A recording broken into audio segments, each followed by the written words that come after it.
We need a different kind of change than what we were promised 10 years ago. We need the change to come together as one. We all bleed. We all look the same inside. And if there is a God, we're all his children or her children. So, this 9/11, please remember your neighbor and be kind to them, because the world is hurting now more than ever. And we're doing it to ourselves. The end of the world will not come by, it will come by our own hatred and our own suicide. So think about that and make this world a better place. If you can, touch somebody's hand. Goodbye. And love to all of you as one.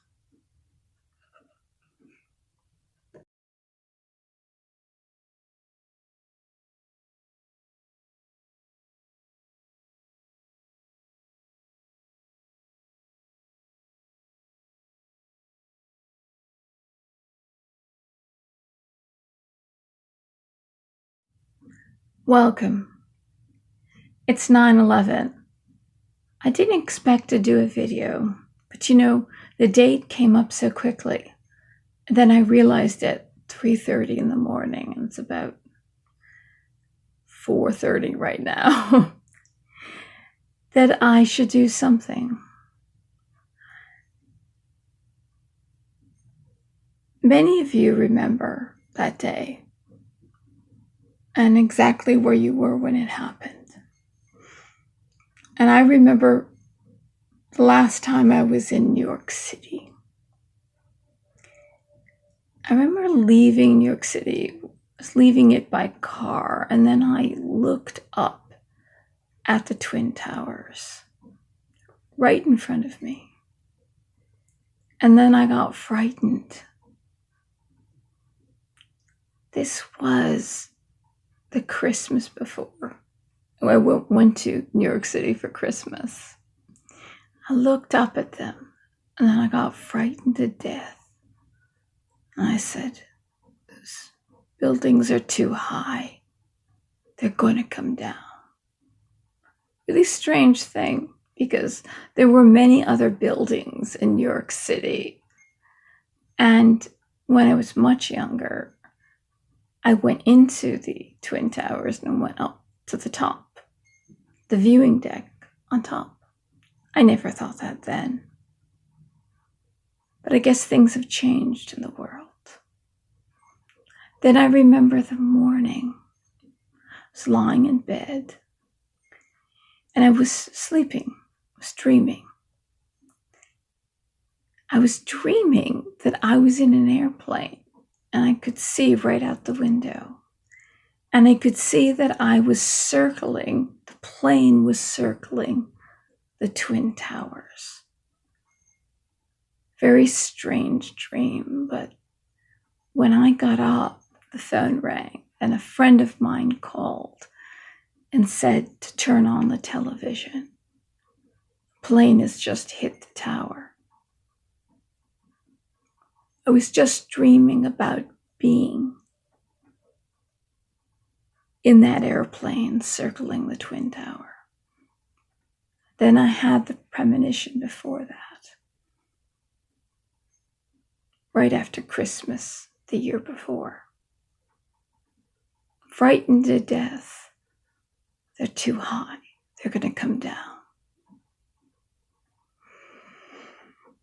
Now, it is odd that the men who flew these planes were all well educated. It wasn't because of poverty or that their family would be getting money if they committed jihad. They committed jihad because they're promised 72 houris, which are like specially designed sex machines. They have big lotus eyes and huge breasts, huge hips. And apparently when the man, you can't drink wine on earth. If you're a Muslim, you can't drink. But you can drink all you want when you're in Jannah. That's heaven in Islam. You can drink and eat all you want. It's all wine, women, and song. You've got all your virgins. And they're called houris. And they're perpetual virgins, which means when the man breaks in, and he breaks into her, has sex with her, and then afterwards she becomes a virgin again. She gets all sewn up all over again and all tight and sewn up. That's what happens. And their wives, and they can have up to 4 wives, are supposed to stand in the corner and wait to be called by their husbands. Otherwise, see, this is how they spend heaven, is standing in a corner, waiting for their husbands to call them, and they can't say anything. And if they haven't been a good wife, they've been disobedient or had independent thought, then they go to hell. As Muhammad said, that most of hell is filled with women that were disobedient to their husbands or independent. So a woman is frightened into silence. She says nothing and she cannot complain. Otherwise, she can't go to heaven. Mormonism, same thing. If the husband believes that you are not obedient, you're not a good wife, not good enough, he picks which wives, because they can have more than one wife, that will go to heaven. And then he gets his own universe. They say that Joseph Smith was inspired by Islam, Mormonism, Muslims, Mormon. He was inspired by Islam. And when you see under this clause, the rule is in Mormonism, if your wife disapproves of the fact that you want to marry another woman, well, you've disappointed him. You aren't a good wife. You're not going to go to heaven, because it's not God that judges you. It's your husband that judges you. So women have no say. They have to say yes. Trump gets peeved a lot. He gets peeved at the fact that women are treated the way they are in Islam, and that's why he got upset. And he just said something. He just said that the wife wasn't talking. Remember that? When the husband, that was the lawyer, said, "Have you read the Constitution, Mr. Trump?" When he wanted the temporary suspension of Muslims into this country because of the terrorist attacks that are occurring all over the world. And the interesting thing is that, of course, he, as a lawyer, and also Sadiq Khan in London, they represent jihadists. They get them off. But in the Constitution only applies to American citizens. And the president, it's the presidential prerogative to keep anyone out of this country for any reason at all whatsoever, if he doesn't want them to come in. And Trump was only trying to keep people from countries that have no infrastructure or police department, that we don't know who they are, and they could be jihadists. And usually when they come to the Western world, a lot of them don't know about all these teachings because they haven't learned all the hadiths, which were written 250 years after the Qur'an was written down, and the Qur'an wasn't written down until 22 years after Muhammad's death, and everybody kind of remembered bits and pieces, and a lot of it was lost because there was a big war between the different sects of Islam, so a lot of it was lost. So there's a quick course on Islam and why Trump, it just bothered him. It bothered him that the wife was standing there and not talking. She was probably very sad. I understand why she wasn't talking. I'm not saying that Trump was right, but he just says it like it is. He's a New Yorker. That's the way New Yorkers are. They say it like it is. Cards on the table. He said, why isn't she talking? And that somehow is the insult. But the truth is, it's amazing how many people in this country don't know our Constitution, and that there are no rights. If you are not an American citizen, you don't have the rights under the Bill of Rights and the Constitution. You have human rights, but you don't have those rights. So he's completely wrong about that. So getting back to what's going on. Somehow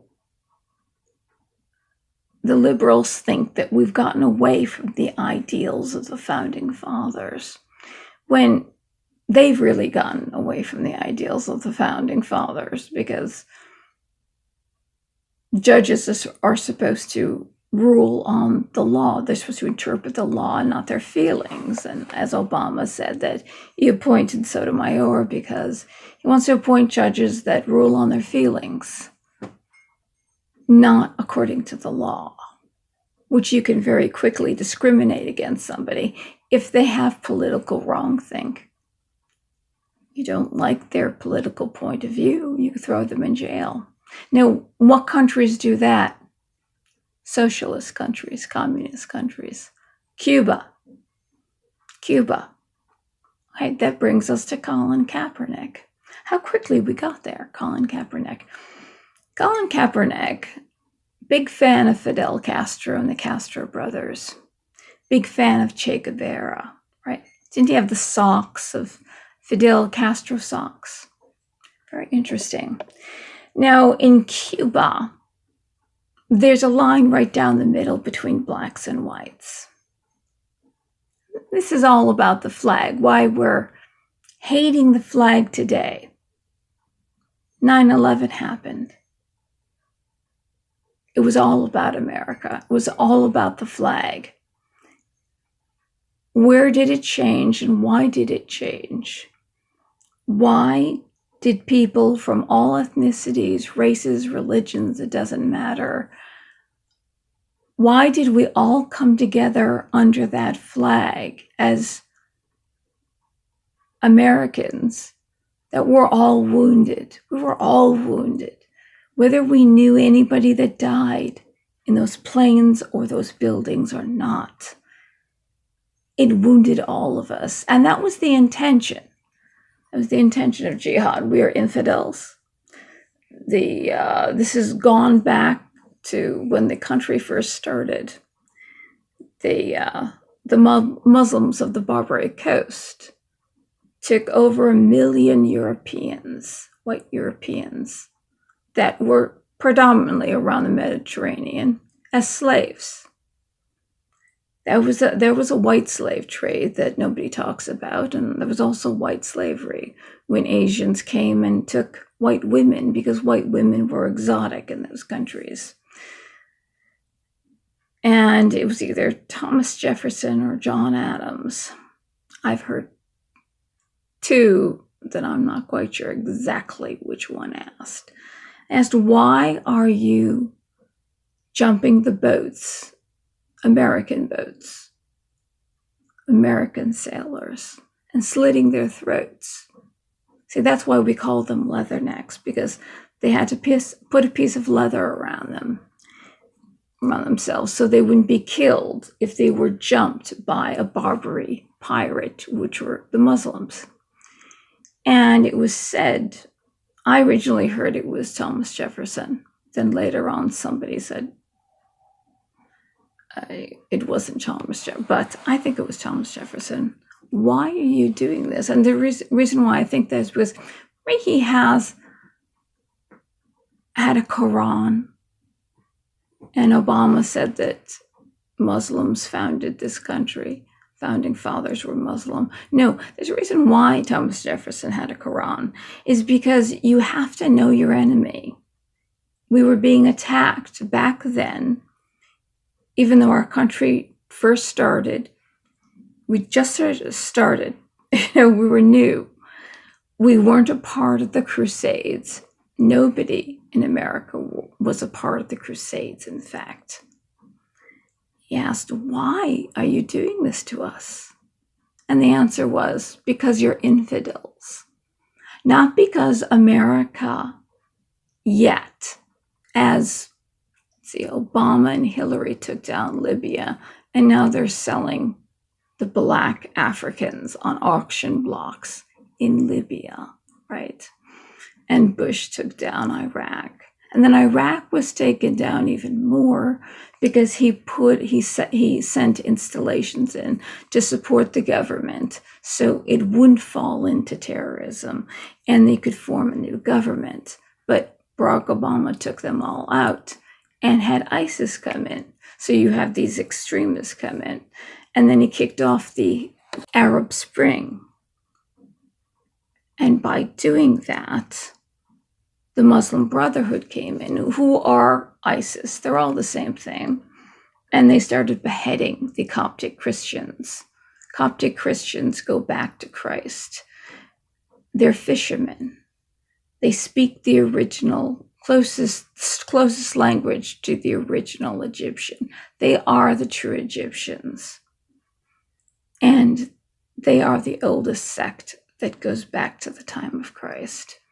So Muslim Brotherhood started beheading them. Barack Obama gave them $6.8 billion, supported them.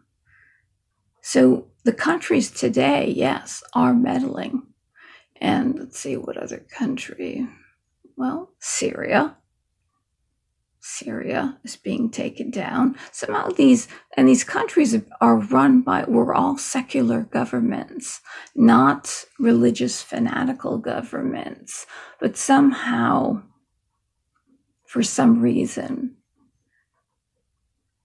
the last president supported radical Islam. And his cousin Odinga, who's running for president, wanted to bring in Islamic tribunals. And he wanted to change that country over to Islamic. Even though it wasn't a Muslim majority, he wanted everyone to live under Sharia. Obama was a junior senator at that time. And he took U.S. aid, which is supposed to be aid for foreign countries, aid for the people. He used hundreds of millions of dollars that are still being funneled to Kenya today to take down the government, to get his cousin elected, and to bring in Islamic tribunals. And he's done this 6 times, partnering with George Soros, and George Soros is doing the same thing, causing riots like we have in America, all these riots. He's backing all these riots in these other countries.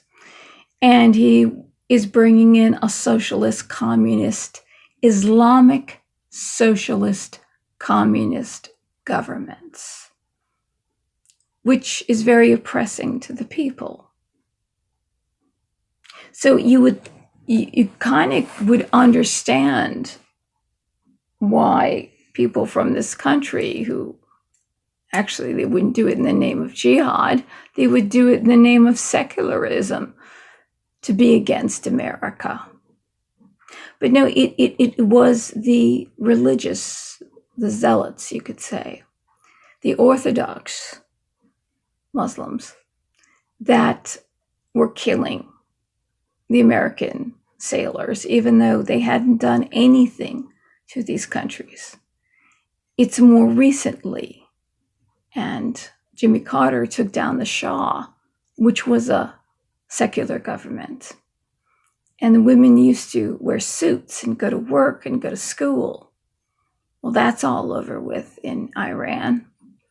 Because they brought the Ayatollah Khomeini in and made that, run by the mullahs, a Muslim Orthodox country, no longer secular. And what's no longer secular, people are no longer free. Women aren't free. All the women get mutilated, generally mutilated, and are beaten every day because they might have an independent thought. So our presidents have recently meddled, and they're taking down the secular governments. But the people who are creating all this terrorism all over the world are religious. They're Orthodox Muslims. They're Orthodox. They want to bring Orthodox Islam in. A lot of them didn't even know what was in the Hadiths, all those teachings. But by bringing them, see, Soros opened the door and are bringing them into Europe, they're learning these extreme behaviors or these orthodox behaviors, that they're learning the life of Muhammad, what he actually did when they come to these Western countries. Is that interesting? We had some secular countries, and Egypt was quite secular, and they used to laugh at the hijab and the burqa. Oh, that's so Middle Ages. They were moving away from it. But what happened? We had some presidents, starting with the Democrat Jimmy Carter, that started destroying these countries. Guess what? That's not Trump's fault. He was against the Iraq War. Hillary was for it. So what's going on? What's going on? And of course, 9/11, we ended up going into Afghanistan. We're still there for some reason. The opium fields, getting the opium, selling that, making money on drugs. And we went into Iraq for some godforsaken reason. Took down that government. Oh, he was a rotten leader. He was a rotten leader for sure. I remember talking to a soldier that was the first troops, he was among the first troops that set foot on the ground there. And they opened up a basement, and there was 20 years of bodies that were piled up in the basement of women and children, only women and children. You see, Uday and Qusay and Saddam, and his men would just kidnap women, kill the children first, probably rape the little girls too, rape the children, rape the mother, and throw them into the cellar. And it was something that couldn't be faked, because this is 20 years of bodies piled up. So he was rotten to his people, definitely, but that's not the reason why we went in there. But it was still a secular nation. But you complain about Trump, but you really don't know what a bad, evil leader actually is. So yes, America is meddling, but we're meddling to bring in Sharia. We're bringing in the law that kills the homosexuals, that mutilates the women's genitals. In Africa, they do it when they're born to the little girls. To stone people to death when they commit adultery, to cane women in public. They wear white and you cane them in public until they're all bloodied. And somehow these men who took down these towers learned how to fly planes, but they didn't know how to land. They didn't want to know how to land. And nobody informed anybody. And at that time, the CIA and FBI, because one dealt with national issues and one dealt with world issues. And it was Bill Clinton's fault, really. It was Bill Clinton's fault for 9/11. First, when the blind sheik tried to blow up the Twin Towers in 1993, I believe.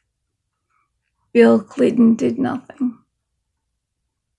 They caught Osama bin Laden. They caught him and they said, "Do you want him?" And Bill Clinton said, "No, I don't want him." Could have stopped this. And he separated they couldn't share information, which is why this thing happened. It's Bill Clinton's fault. So it's really great that you want Bill Clinton and Hillary Clinton back in office after they destroyed Libya.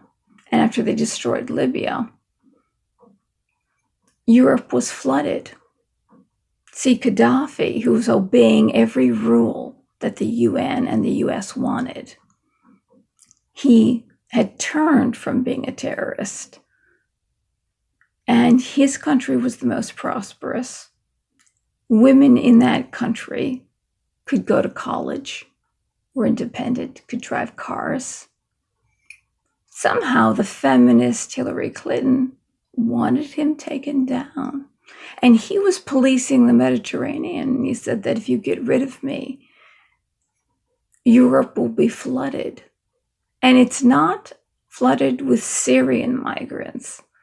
We're mistaken on that one. It's flooded with economic migrants, people basically coming from Africa who want a free ride. We have an influx of people coming to Western countries who basically want a free ride. And we have poor people in these countries who can't pay for themselves, who are on the streets. So why should these people get a free ride? I don't understand that.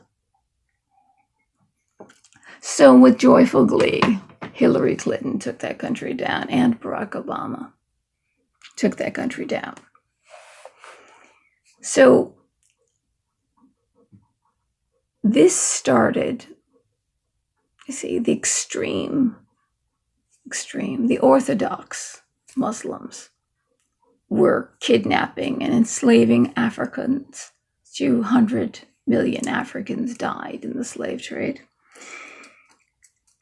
And over 1 million, or 1.5 million, were kidnapped from Europe. White people were enslaved. That's when the slave trade started. But nevertheless, the liberals, SJWs, Anthem, has a problem with the white people. Hates the flag, wants to destroy the Constitution. Well, when the slave trade happened, this is why we shouldn't destroy the Constitution, okay? We're talking about the transatlantic slave trade, not the ones where the Arabs, the Muslims went in. They wanted the women as sex slaves, and African women as sex slaves.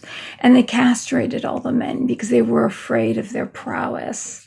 And only 1 man in 30 lived. And of course, there aren't any Africans in Arabia. There are some that are dark-skinned, but they're not African. They're just dark-skinned because of where they live.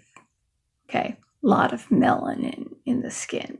If you can call Arabs, they're Caucasian, and they range from dark to light. But it's North America. That's the evil ones. It's the North America. It's the evil ones. That's why we need to destroy this flag. This flag that united all of us after that horrible attack. It represents the blood that was spilled to keep us free. Having written that Constitution, which they want to take down. The transatlantic slave trade. See, as we know, everybody in South America, according to the liberals, they're all good. They're all really good people. And then the people in North America, they're bad. They're the ones who need to go back to Europe. Well, let's take a look at who these people are. Okay. America, North America, took 5% of the slave trade. 5% of all the slaves, transatlantic slave trade. And the ones that survived on the ships, they say that we always hear all the time that Africans are physically stronger and better and superior. Well, not really in Africa. A lot of them die of all sorts of diseases and hunger. And Zimbabwe, which was the breadbasket of Africa, that got rid of the white farmers, is starving now. Africa is going to starve even more after the other white farmers leave South Africa.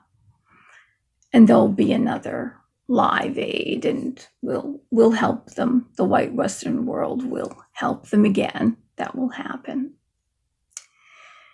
So that's a reason why physically Black people are stronger, because the people who came over on the ships, the ones that survived, survival of the fittest, were the strongest. That's the reason why. Not that Blacks are superior to whites physically. It's because of what happened. Okay, so 5% came to America. 95% went to South America. And it was the Spanish conquistadors that took down the Americas and are now the descendants. South America and Mexico are descendants of these people and the Portuguese. But they're good. And of course, there's the Aztecs and the TOTUS and the Olmecs and the Mayans and many others that when these Spanish conquistadors came over, they found that they were sacrificing 5,000 to 6,000 people a day by marching them up a pyramid and cutting their hearts out. And then they would eat the heart and then spill their blood, and they would cannibalize them. That's what happened with Columbus. Columbus thought that the people of the Americas were, unlike the Spanish, were entirely without guile. And he wrote glowing reports about the peoples of the Americas, not quite called America yet, but the peoples that he had encountered. And he left some men there. And then when he came back, he found that all those men that he left were cannibalized. They were killed. And it also has been recently discovered that the diseases that they died from when the two sides met, which was going to happen at one point. We were all going to meet each other. It was going to happen at one point. Actually, there was a disease carried by tuna that actually brought that there. Or actually, it wasn't the Spanish or the Portuguese. They killed off those people by disease. But what did happen was syphilis came from the Americas and went to Europe and killed thousands of Europeans, as well as the plagues did from Asia. But Europe isn't blaming the Asians, and Europe didn't blame the people of the Americas for giving them syphilis, even though a lot of those countries didn't even come to the Americas. Mozart died of it, and he was German. And it wasn't the Germans that conquered the Americas. But nobody's blaming them, but it's very easy to blame people, get people to feel guilty. But where did the other 95% go? They went to South America. So they went to South America. So South America and Mexico are basically Europeans, for the most part, mostly European. And they took 95% of the African slave trade. 5% equals 500,000. If 5% equals 500,000, then you would have to times 95% times 500,000. That's how many the South Americans took. That's how good a people they are. And there was no reparations for them, and nobody's calling for reparations. Nobody cares. But we care up here. And up here, we care so much that we've destroyed Columbus Day, which was to honor the Italian Americans, because the Italian Americans were considered Black in Jim Crow South. And there was over 30 that were lynched in New Orleans. And Columbus Day was given to the Italians to honor their contribution. But we've destroyed it because Columbus and the people that died when the Spanish conquistadors came over, and it was his fault. Well, in South America, because remember, they're the best people on earth. Everybody south from the border are the best people on earth, who used to be the Aztecs and the sacrifices. They found a whole monument, 136,000 skulls in it. We're talking about that, and that's just in the Aztec culture alone. It's amazing how many sacrifices, how many of their own people. They didn't consider them their own people. They're the other tribes. And sometimes it was their own people, that's true. But these people celebrate Columbus Day bigger than Christmas. Columbus is a hero to them. Yet they're better than the North Americans, and it's the North Americans that should go back. And the Mexicans feel that the North Americans should leave. But it wasn't the North Americas that conquered Mexico. It was the Spanish conquistadors who were the Europeans. So maybe anybody of Spanish descent should go back to Europe. Interesting. And of course, we know that the Nazis fled and went to South America. So you call Trump a Nazi and white people Nazis. Well, actual real Nazis and the descendants of, which formed those socialist governments that are oppressing the people, because the Nazis were socialist, National Socialist Workers' Party.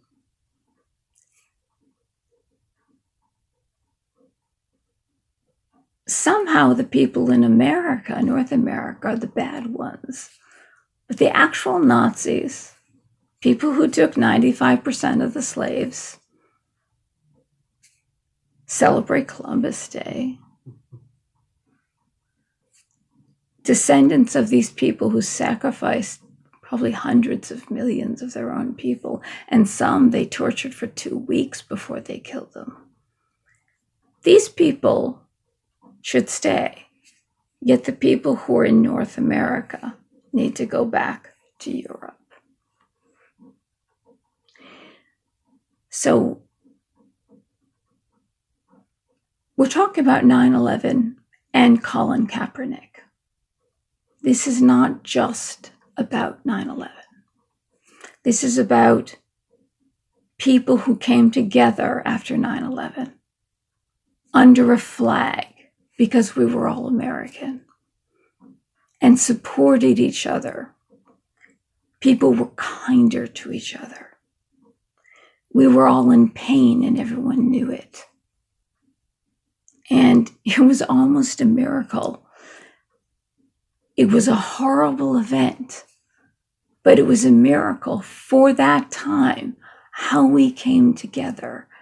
And we came together under that flag that freed us from foreign rule and foreign oppression. And the red stripes are for the blood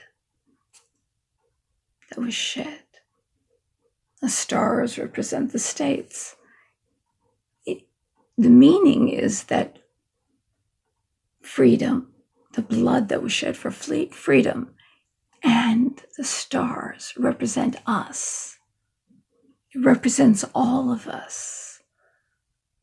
And we're united under this flag, which doesn't represent the South and slavery.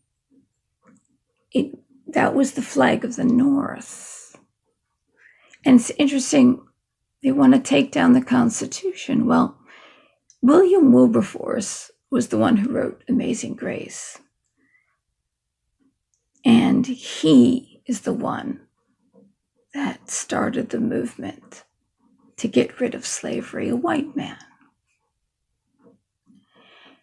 And slavery began first by the Muslims, and then the slave trade itself, because white people did not enter the continent of Africa. They couldn't. Too many wild animals, lions, tigers, boas, pythons, diseases, tribes of people who are always at the ready to fight another tribe. Should another tribe come in? They were always at the ready. They were constantly fighting each other for survival. So white people coming into the continent and throwing a net over Kunta Kinte, as it happened in the beginning of the story Roots. As it turns out, that beginning, that was actually plagiarized by Alex Haley from a book called African Boy, and he was sued for it. But it would be kind of silly. You couldn't have taken that many millions of slaves from Africa should some ugly white people go in and throw a net one at a time over these people. What happened was, and this is fact, because the tribes warred with each other, and each country had many kingdoms, many kings, it was the losing tribe. The winning tribe would take the losing tribe to the coast. See, they wanted guns, and they wanted other things that the world was producing. See, the Western world, China, Asia, they were producing all sorts of things. And there was a thing called trade. People would trade with one another for, you have something and you have some that each one wants. So they brought them all to the coast. The winners, the Black Africans, brought other Black Africans who they didn't consider, oh, this is my people. Nobody thought that way. This is a different tribe. These are not my people. These are different people. And they're the losers. They brought them to the coast. People from all around the world came and took them. And gave the kings what they wanted, primarily guns. They wanted guns. So that was the slave trade. That's why it's called the slave trade, because goods were traded for slaves. But it was the Black Africans that sold their own people out, that sold other Black Africans out. And right now, today, there are 6 million Black Africans owned by other Black Africans today. But somehow, the slave trade, which lived for about a few hundred years at the most before it was abolished, in the Western countries, in the Christian, they're still the ones that are bad and evil and still need to pay. They still need to pay, even though it was their own people that did this.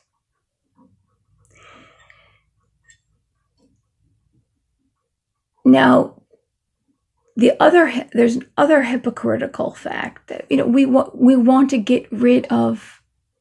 We want to get rid of America. The socialists want to get rid of that flag. They're basically ripping it into pieces because they say it represents slavery and they want socialism. And the interesting thing is that when Barack Obama was a junior senator, his cousin Odinga in Kenya wanted to be president. So Barack Obama took it's called US aid. He took that, and we pay for it. That comes out of our taxes. It's supposed to be aid to foreign countries. What he did is he gave it to his cousin, so he would get elected. And his cousin wanted to set up Islamic tribunals and bring in Sharia. He wants to change the country over to Islam. And he named his as socialist Islam. And that's what George Soros is doing. Obama has coupled with George Soros using US aid in at least 6 elections to take down center-right governments, free governments, and change them to socialist, communist, Islamic governments. And millions, probably billions at this point, of our money has been given to meddle in elections all over the world. What does this have to do with 9/11? A lot. Because it's more than 9/11. It's our coming together under the flag and realizing that the flag represents us. When we pledge allegiance, it represents the people of America. That when something happens, a disaster happens, we pledge that we will stand by each other, support each other, and help each other. We're not automatons and pledging to Big Brother. We're pledging we are Americans, and should something like 9/11 happen, we will stand by one another and be kind to one another and generous and support each other. That's why we pledge allegiance. That's why when you saw Hillary and John Anderson and Obama in front of the American flag, and Hillary and John Anderson put their hand over their hearts, they were running for president of the United States of America, and Obama had his hands down by his sides. He wasn't pledging allegiance to this country, that I will support this country, I will support the people of this country, I will help the people of this country because I am an American and I will help them. He was the first one, you could say, that knelt at the anthem, at the Pledge of Allegiance. He's the first one. And Colin Kapernick followed. It was Obama that did this first. So he took money to basically, and the power of America, to take down these secular Muslim countries, bring in Islamic Brotherhood and ISIS. It's all the same thing. Al-Qaeda. It's all the same thing, you know. Just by we're calling them different names, but it's all the same thing. And changing these secular countries where women were free and their genitals weren't cut off. And they were able to go to work and drive a car, to oppressive 7th century Orthodox Islamic regimes. That's what's happening. That's what we're doing. And Colin Kaepernick, who I don't think is very educated, well, at least he's never really been to Cuba. He doesn't know that the Castro brothers are white. Now, why would Obama love Fidel Castro so much? Doesn't make any sense. Because isn't this a black-white thing? Isn't this because white people are evil? No. Obama actually does like white people, as long as they're communist. The Castro brothers and Che Guevara, well, they hate homosexuals, killed all the homosexuals off, but keep wearing that t-shirt and those socks. And Obama's cousin Odinga named his son after Fidel Castro because he admired him. Now, why would a black African admire a white Spaniard? A white Spaniard who, when Obama and his family, he always took 2 planes because he brought the mother-in-law and a whole entourage. He wants to use as much carbon emission or spit out as much carbon emissions as possible and take as long a vacation as possible. Always use 2 planes. And they came out in their designer outfits and they went and got an ice cream cone. And right before he landed, the Damas de Blancos, women in white, were in the streets protesting because their brothers, their husbands, their sons were imprisoned because they were accused of political wrongthink, like in Orwell. Political wrongthink. They were against communism. They wanted to be free. So these women in white were beat up and bloodied. So they're no longer white. And these people in prison, that they were in the streets, hoping that Obama, the black president, and his black family would hear their cries. These women were black. This is the black. You cut Cuba in half. There's a line down the middle. You've got the white Spaniards, and the blacks, and the whites hate the blacks, and Fidel Castro hates the blacks. That's why the prisons are filled with the blacks.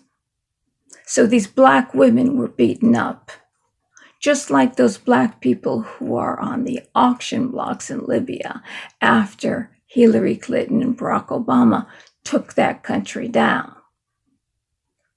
Why isn't he for black people in these other countries? Well, it's because they don't want to be communist. They don't want to be communist. And Odinga and Obama, their parentage, their ancestors are African. None of them are African American. They are the descendants of the winners. They're the descendants of the winners. So that's why it makes sense. Now, so they're selling you this idea that white is evil. White is evil. When everybody started out white. As I said in another video, look at your hands, look at the bottom of your feet, they're white. And if you live near the equator, your skin is receiving too much sun. You need just enough to produce vitamin D. The sun only hits certain areas. It'll never hit the palm of your hands or the bottom of your feet or your insides. You're exactly the same as a white person when you open up your mouth or show the palms of your hands and bottom of your feet. Melanin developed over time to prevent too much sun entering the body because it has to be the right amount to produce vitamin D.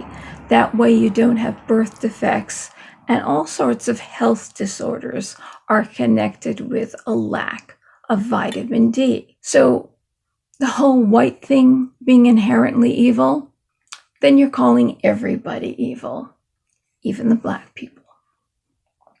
But remember that the slave traders were Democrats. Slave owners were Democrats. Republican Party hadn't even been formed yet. Democrats. Okay? Republican Party was formed to abolish slavery. The reason why? Okay. That's another thing what's good about America. The flag. We've established that the flag represents the people. And the Constitution and the Bill of Rights give us our rights. Socialism and communism take away your rights. I suggest watching my other videos. You become a prisoner, and in communist countries, you can't leave. There's a wall and machine guns on that wall.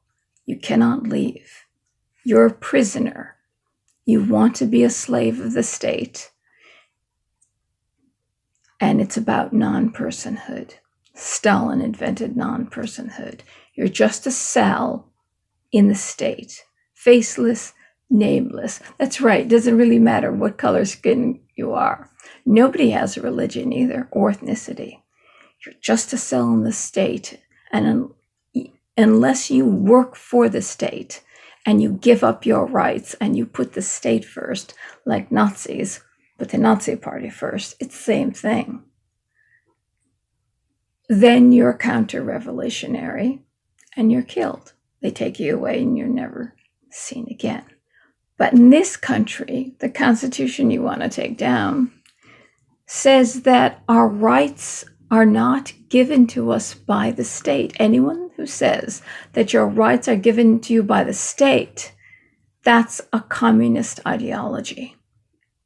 In the Bill of Rights, it says that our rights are endowed to us by our Creator, which means our rights are God-given. They're inherent. They can never be taken away. No man can take your rights away. And you have the right to life, liberty, and the pursuit of happiness. And should this not happen in countries with a constitution like ours, you can bring people to court. You can sue people. You can make a big stink about it. In communist countries, if they treat you like a non-person, you'll be thrown in the gulag. You'll be killed. You'll be taken away and no one will see you ever again. There's the difference. There's a difference. And it was because of this, all men are created equal. Doesn't matter if the Democrats and the slave owners and slave traders, Jim Crow South, Democrats. Robert Byrd, who died in 2011, was Hillary's mentor. Grand Dragon of the KKK, Democrat. These are your rights. They cannot be taken away by any man. You have a right to counsel. You have a right for privacy. Illegal search and seizure is against the law, which it isn't in communist countries. During the time the Western world had slaves, and they had white slaves too. Do you know that? That England was basically starving. They took all the land away from the Irish, and they were starving them to death. And then there was the poor people. Poor people in England also suffered. And orphans were put into workhouses until they worked themselves to death. And should you steal anything, you were killed. You were killed. Punishment was death, even though you stole something just because you were hungry. But then when the colonies came along, they started selling these people to the colonies. They were malnourished, they were weak. So they sold them for 5 silver coins to the colonies. And the African slaves were sold for 50 silver coins. They were stronger, they were worth more. So there was slavery. They go say, oh, they were called indentured servants. Somebody's out there saying, no, they didn't have extra rights. They were slaves because they were only let free if their master let them free. And as it turned out, they were never let free. They just kept extending that indentured servitude. And the hard jobs, really hard jobs, were given to them because the African slaves were worth more money. So if you think that white people were treated better, it's a class system. You see, it was a class system. You're terribly mistaken. So what happened was a group of people who called themselves the Republicans, because we live in a republic, not a democracy, it's a republic. And a republic, a minority is represented in a republic. And in democracy, it's the majority rules. A democracy, each state is a democracy. And so the majority rules. And if the majority says, look, we want to enslave all Polish people, majority wins. All Polish people are enslaved, just picking a country out of a hat. Or all people with this particular shade of skin, we want to have slaves. That's why you don't want a democracy across the country. You want a republic because a republic represents the minorities. That's why we have an electoral system. So the majority that live on the coasts, that think differently than the people who have farms and people all over the country, everybody has an equal say. But the minority has an equal say. So it was because of the Constitution. People knew some bits of the Constitution, the Bill of Rights. They learned that in school. And the other thing they learned was the most demonized, the worst religion in the world, Christianity. When they went to church, they heard the passages. Even if they couldn't read, they heard the passages. Things like, when I was hungry, you fed me. When I was thirsty, you gave me drink. When I was naked, you clothed me. When I was in prison, you visited me. When I was sick, you comforted me. Lord, when did we do these things for you? And he said, he who does these things to the least of mine, he does it to me. So people couldn't party. The Republican Party was formed. Because people said they looked at the Constitution and the Bill of Rights and what it said. Our rights come from our Creator. And we have the right to life, liberty, and the pursuit of happiness. And then they read the words of Jesus. No greater love a man has than this, than to lay down his life for a friend. I go and lay down my life for you. Love one another as I have loved you. Love your neighbor as you love yourself. He who does these things to the least of mine, he does it to me, which means good and bad, good and bad. And so people thought about this. They say, well, there's slavery in the Bible, and there were Christians that started the slave trade. Actually, it was the Africans that started the slave trade. And 6 million Africans are enslaved today by other Africans. So you can't call the Western world evil. It was started by them. But we put these two things together. And people thought, when they looked at the slaves, how they were being treated, to the least of mine, even if you thought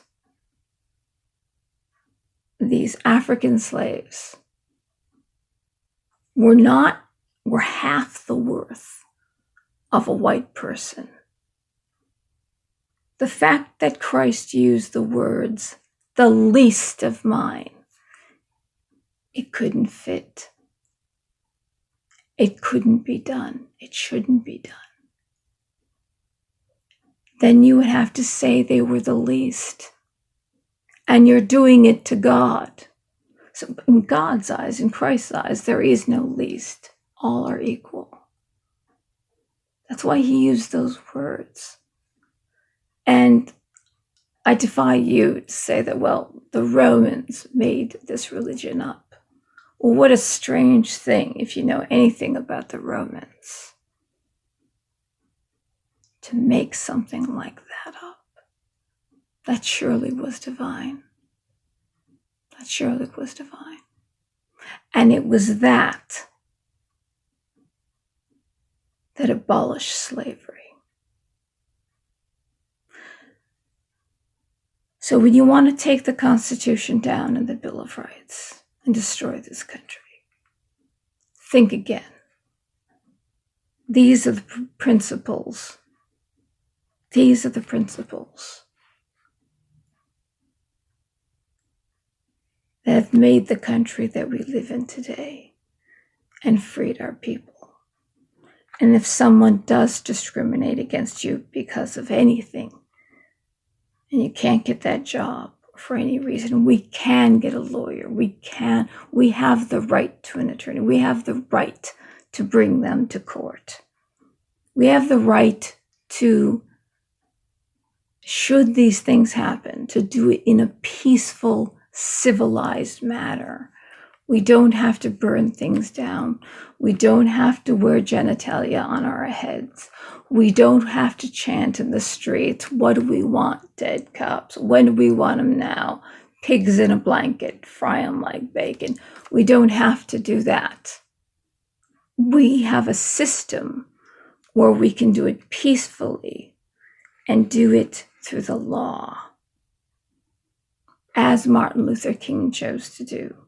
And he rejected the Black Panthers because they wanted to create a civil war. And he rejected that. But somehow, when the Black Panthers stood out of the voting booths, when we were voting for Barack Obama, most of us wanted to get rid of this race thing now. And look, I don't care what you say, we have a Black president. It's done. Your argument is over. You're a fool. You're stupid. And some people just didn't want to look like a racist and say, I voted for Barack Obama. See, I'm not a racist. Well, when those Black Panthers and their billy clubs dressed in black stood outside the polling stations and intimidated white voters, and then Eric Holder, the first Black Attorney General, not a descendant of slaves either, by the way, said, I don't want to send any more of my people to prison. So he let them off. And then we had the riots all over this country. And then the police were afraid to get out of their cars. Black people, you see, it's the descendants of Africans that call the police department when they need help. A woman's getting beaten, somebody is brandishing a gun, trying to kill, or somebody's stealing. They call the police because they need help. It's not white people calling the police. Go over there and arrest some Black people. It's the Black people that are reaching out that need help. And now the police are afraid to get out of their cars to go help, because when they do, they get indicted. They do something wrong, they get indicted. So nobody gets help. And that's the problem we're facing today. So the 7,500 Black men were killed, Black men and women, mostly Black men, were killed in Chicago during Barack Obama's 8 years in office, and it was like 350,000 that were shot. And now Baltimore, it's higher. Remember Freddie Gray thing, and it turned out that Freddie Gray actually was kicking himself around, basically, and killed himself. Now the murder rate among Black on Black crime has skyrocketed in Baltimore and passed Chicago, which used to be the highest. So crime has gone through the roof. So if Black lives do matter, why did you do this?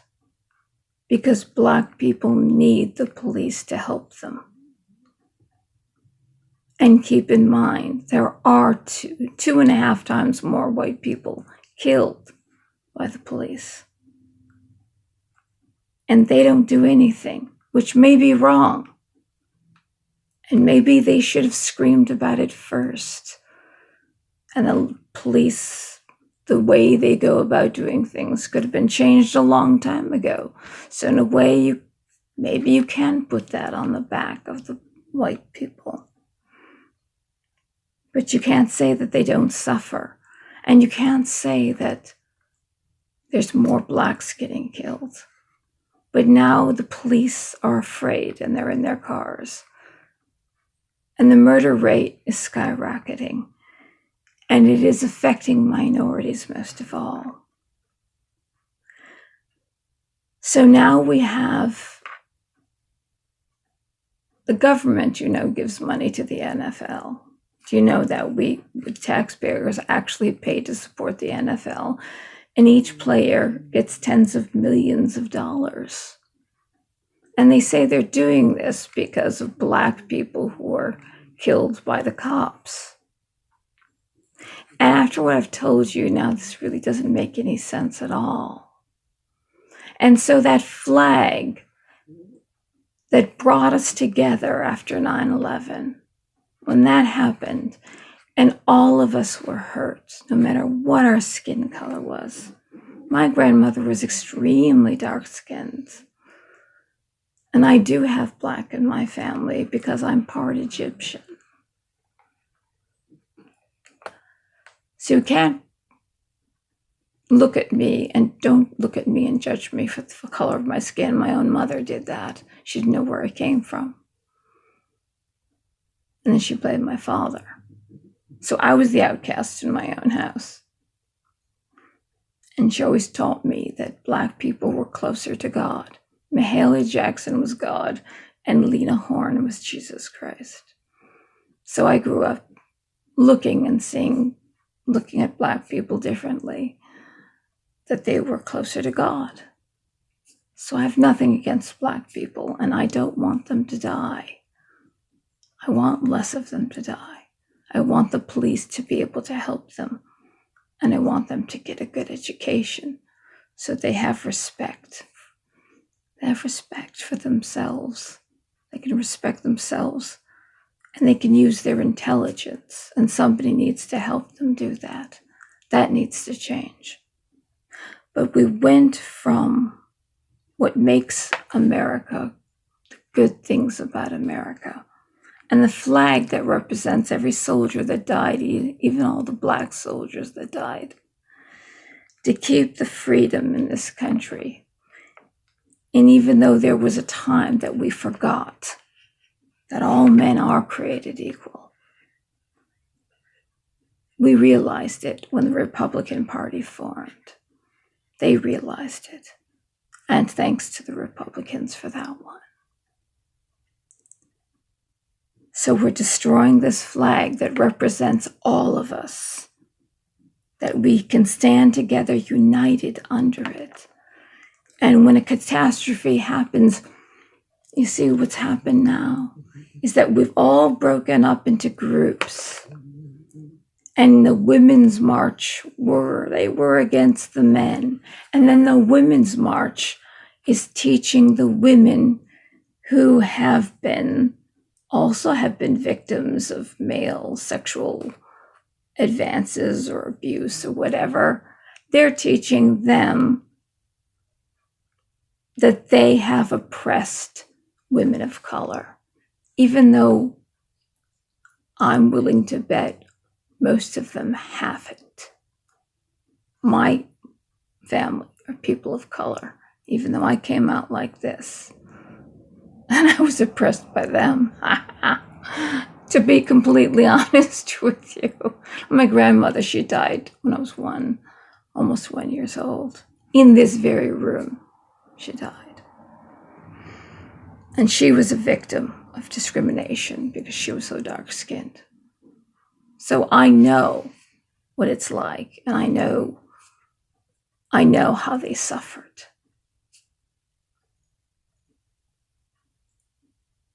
But we have to remember, we can mate with each other. And what does that mean? We're the same species. If we were different, we could mate with each other. We're the same race. We're the human race. We're only different skin colors because our ancestors lived. It depends on where they lived. Farther close to the equator or farther away from the equator. And the sun rays hits. And we developed melanin so we could produce enough vitamin D in our bodies. And we grew up eating different foods and lived under different terrains. So we ended up looking differently. And some of us survived and some of us didn't. But we're the exact same people. We have an African body, not a Neanderthal body. The people today are all the same, even though we call each other different races. We have to become one again. And don't pray or ask for another 9/11 to happen, for this to happen. But we have to realize who we are, that we're all the same. And skin color doesn't mean anything. It's the content of one's character. You're destroying Martin Luther King. You've destroyed him. And the Black Panthers have won over Martin Luther King, but he was right. Who cares what the color of your skin is? If you're a jerk, if you're evil, who cares what the color of your skin is? Does not make you better, the color of your skin. Depends on who you are. And if you're going to make this world a better place, if you're going to break down or you're going to build, are you going to build bridges? Or are you going to tear everybody and everything down? 9/11, for a moment, we came together. There was something good that came out of it. But now, starting 10 years ago, we broke up and we're divided and fighting against each other and hating each other. And more people are dying because the police can't do their jobs. They're afraid to do their jobs. But the flag doesn't represent them at all. It represents more of a soldier that goes and lays down his life for a friend, for us. More a soldier. I wouldn't even think it would represent the police, actually. They've hurt me too. I know what it's like, but I have nobody to complain to because of the color of my skin. I agree, a lot of them are very bad. I know what they can do, but I have nobody to complain to. So that's why we need to come together and support each other. And if anyone is wronged, we need to speak up and change things for the better. We need a different kind of change than what we were promised 10 years ago. We need the change to come together as one. We all bleed. We all look the same inside. And if there is a God, we're all his children or her children. So, this 9/11, please remember your neighbor and be kind to them, because the world is hurting now more than ever. And we're doing it to ourselves. The end of the world will not come by meteor. It will come by our own hatred and our own suicide. So think about that and make this world a better place. If you can, touch somebody's hand. Goodbye, and love to all.